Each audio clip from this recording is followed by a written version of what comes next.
Hey guys, my name is Khaled and welcome back to another video. Today we have the unboxing and first look of the Oppo A15. If you're interested in this product, it will cost you around £110 in the UK, just slightly over, but all the links will be available in the description box below. This video was actually a request from one of my viewers called Susan Boardman, so hopefully you enjoy the unboxing and first look, and a review will be shortly followed. So let's get on with the unboxing. We have a 3GB of RAM along with 32GB of storage for this Oppo A15. This can be expanded through a microSD card slot, but let's quickly go through the unboxing and see what's included in the box, because that's what we are excited about. So the first thing you do get is the phone itself, but we're going to put that to one side. Pretty hefty piece of kit. You got information of what the phone is about, and we'll also get a kit where it includes all the paperwork such as guarantee, warranty information about the phone, you know, your usual stuff.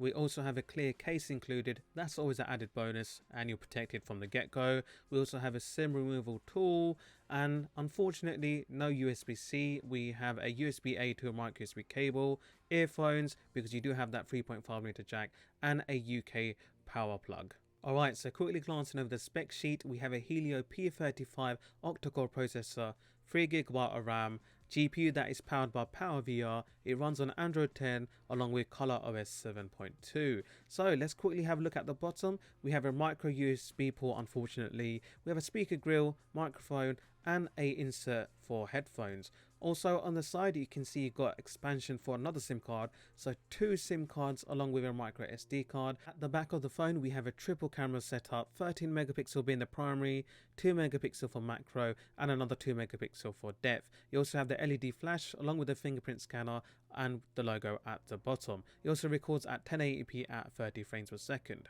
On the other side of the phone we have a volume rocker and power on and off, and when you turn it on you can see that teardrop for the 5 megapixel selfie camera. So turning it off is pretty usual stuff. If you want to migrate from another phone, that's fine. Setup, Wi-Fi code, put the SIM in, etc. Now I have previously used budget handsets, but did you notice when I press get started it took the icon slightly longer to load? I've used the likes of the Samsung A20e and A12, and this does seem slightly more sluggish. Bear in mind this is the first boot up, and if I judge it purely on this basis then it will be a bit unfair on my side. Now going through the app drawer feels pretty smooth.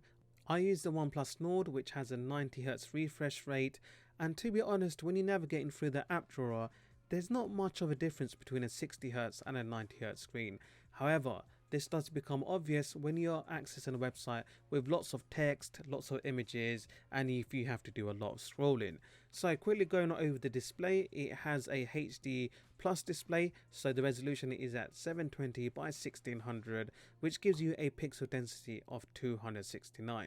And if you're wondering, no OLED, you do have to consider the price point, guys. Come on, it's an IPS LCD which measures in at 6.52.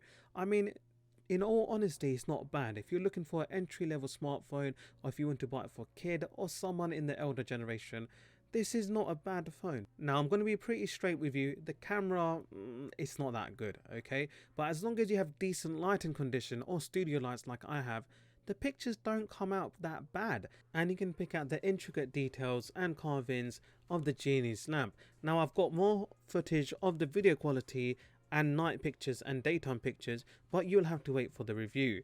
In terms of video playback, yeah, it looks pretty good. We've got HD plus screen, it's quite bright, it goes at 480 nits, and if you're sitting outside, as long as the sun isn't glaring on your phone, it's not a bad viewing experience. Now the provided case is quite good, otherwise it's a fingerprint magnet. You can already see I've used it for around 10 minutes before I put the case on, and boy, it's dirty as hell. Now you do get a 10-watt charging via micro USB, and the battery is rated at 4230 milliamp hours. Now the fingerprint, this is where I was actually quite surprised at. It's very quick and it works almost every single time, so pretty good for a budget device.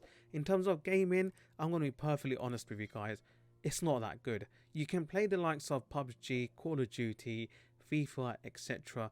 but you will have to play it at the lowest settings, at the lowest frame rate, and then sometimes it will still judder.